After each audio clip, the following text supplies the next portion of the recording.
regardons notre époque, nous voyons le développement, en particulier en Europe et aux États-Unis, d'une conception de la démocratie de moins en moins démocratique.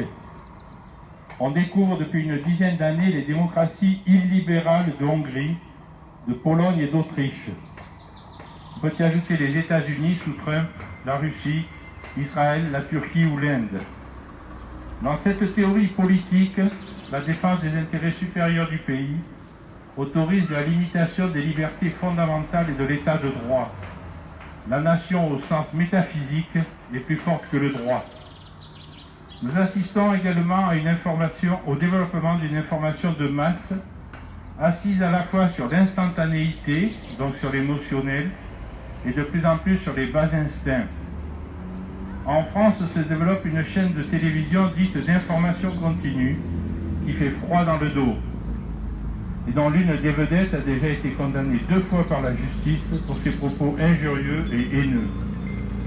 Nos ancêtres ont vaincu le fascisme, mais nous devons être vigilants à ne pas le laisser germer de nouveau d'une manière insidieuse.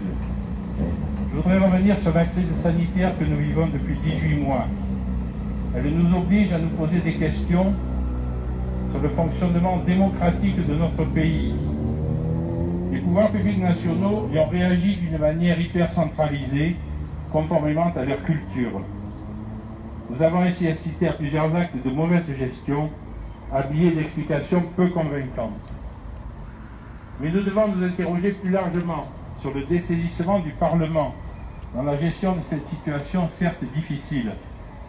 Toutes les mesures de sécurité sanitaire ont été prises par le gouvernement sur la base d'une loi d'état d'urgence sanitaire à spectre large. Parmi ces mesures figuraient celles diminuant quelquefois drastiquement la liberté d'aller et venir par l'obligation de la fameuse attestation de déplacement dérogatoire. Or, toucher aux libertés relève de la loi et donc du Parlement, lequel a confié volontairement au seul gouvernement le droit de limiter nos déplacements.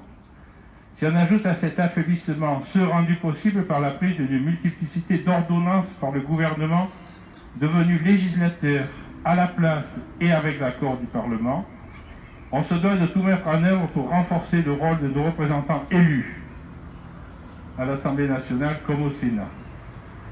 Je ne veux pas aujourd'hui assimiler la situation de notre pays à celui des démocraties illibérales que j'ai évoquées tout à l'heure. Mais il m'est apparu nécessaire d'alerter